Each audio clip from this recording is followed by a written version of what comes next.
Okay guys, so we're starting our end of unit major grade assignment, and this is going to be an essay. So let me explain to you a little bit about, first of all, how I want you to set this up. This is a one-page essay. You can write it, handwrite it on paper if that's easier for you, or you can type it. If you type it, no bigger than 12-point font. Voices off, guys, sign in, and phones in the box. Here's kind of the template I want you to use. Okay, so this is what your paper should look like, whether it's typed or handwritten. Your name should be the very first thing you put on this. I can't grade it if I don't have your name. The date and your class period. So for this class, obviously first period. All right, title. Title of your essay. And then what we're going to do, you guys should be pretty familiar now with the 5W plus H. We're gonna do that, but I'm gonna explain a little bit about that in a second. So we'll just say 5W plus H essay goes here, okay? And then down at the bottom, you need to list your sources. This would be every website that you look at as you're researching this. Here's some of the topics you choose. If you think of a different one, run it by me. But these are the ones that I'm suggesting for you, strongly suggesting. First of all, Leonardo da Vinci would be a good one to do.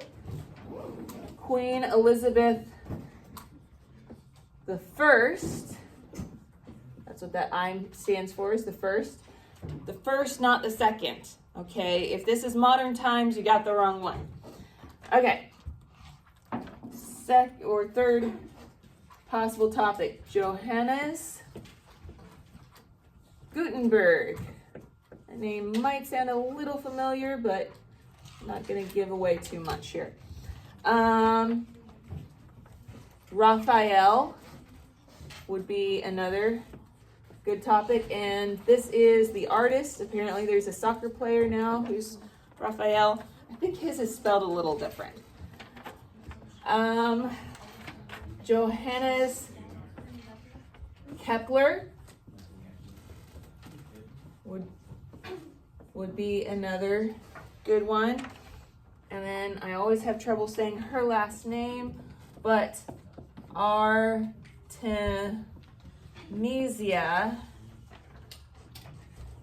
Gentileschi.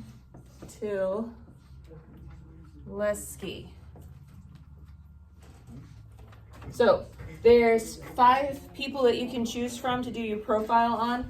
And for each of these, okay, you only choose one. But you're going to come over here and you're going to say, who are they? Where did they live? When did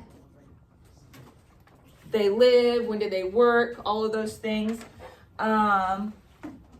What are they known for? What did they do? Okay.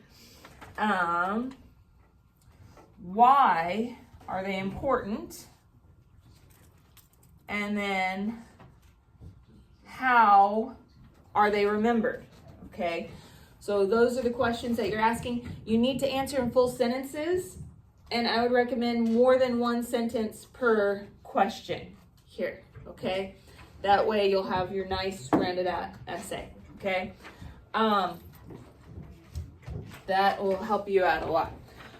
As far as the expectations here for the rubric, something that we need to work on a little bit more, guys, is avoiding plagiarism. So I'm going to take off 10% if I notice that you are copying either from a website or AI or another student. If your essay is the exact same as another student's, you're probably both going to get in trouble on getting 10% of your grade off, okay?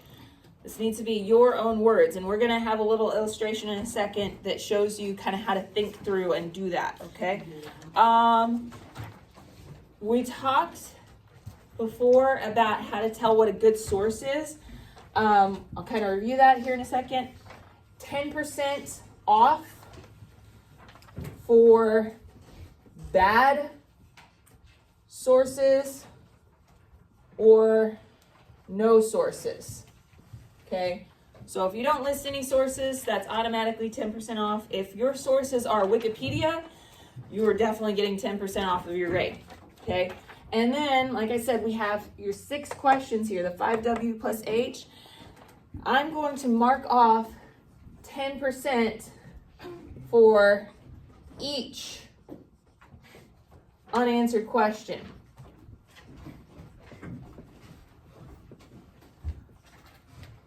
So that means if you don't tell me, like, what they did, why it was important, and how are they remembered, that's 30% that you're missing out on this essay. Okay, so make sure that you're covering all your bases, you're answering all these questions. Okay, so we're going to talk a little bit about how to not plagiarize, how to not copy, how to put things in your own words. So I'm going to turn this around so we can see the smart board over here. All right, so this is a reading passage that we've already done, and this is a person that we are not going to be writing about. So this is kind of just an example here.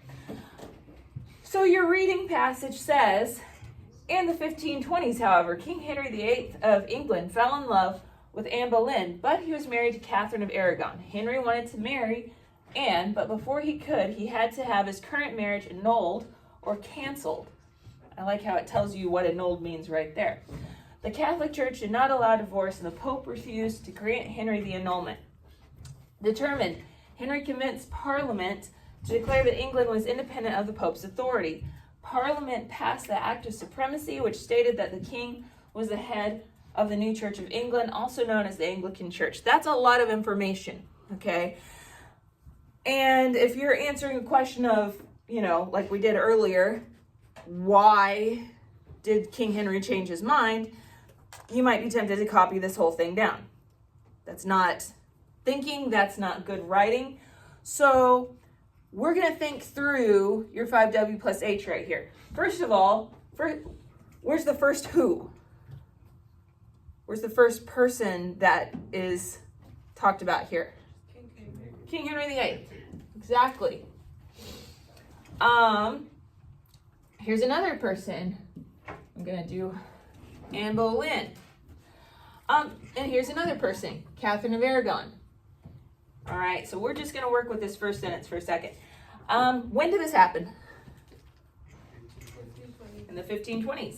There you go. Where did it happen? England. There you go. What did King Henry do? He fell in love with him. Yes, he fell in love. Okay, but here's a very important little one here. But what was the other action here? He had a first marriage. Yeah, but he was married. I like how you summed that up in your own words. Okay, but he was married to Catherine of Aragon. So that gives you a lot of information, right? So if I'm putting this in my own words, I might say something like, King Henry VIII fell in love, but he's already married. This happened in the 1520s in England. Okay, you notice how I'm using the basic information, and I'm not including every detail. Like I didn't include the names of the women here. If you're summarizing, you don't always have to include all the information, right? You just kind of hit the high points, the most important points. So we come down here. So why can't he marry Catherine of Aragon based on what we just read? Or wait, he's already married to Catherine of Aragon. Why can't he marry Anne Boleyn? So nowadays, you just go get a divorce, right? Why can't you just do that?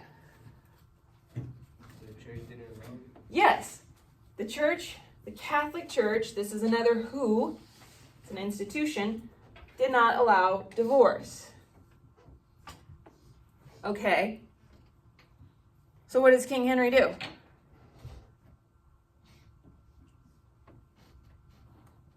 So he does what? He convinces Parliament.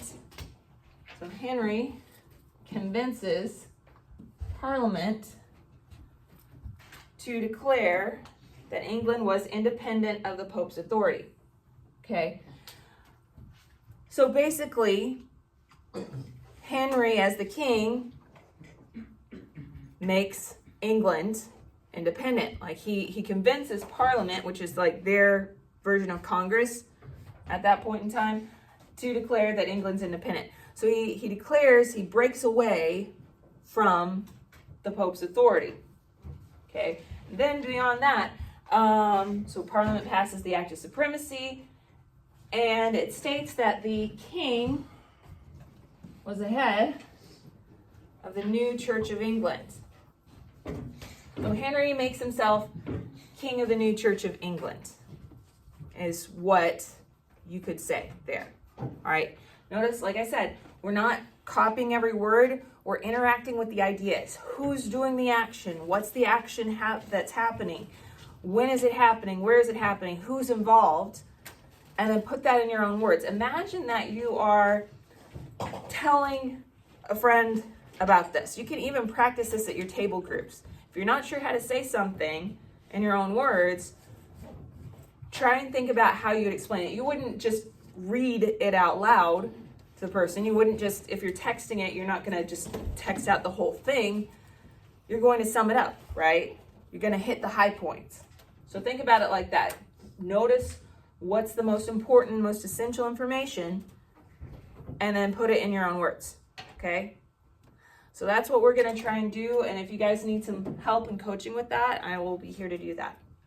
All right, so let's go ahead and, like I said, this is what we're going to be doing over here for your essays. Here's your topics, here's your template. A reminder what your rubric is, and let's get started. This is due tomorrow, so I want you guys to work hard and try and get as much of it done as possible today. Let's do this.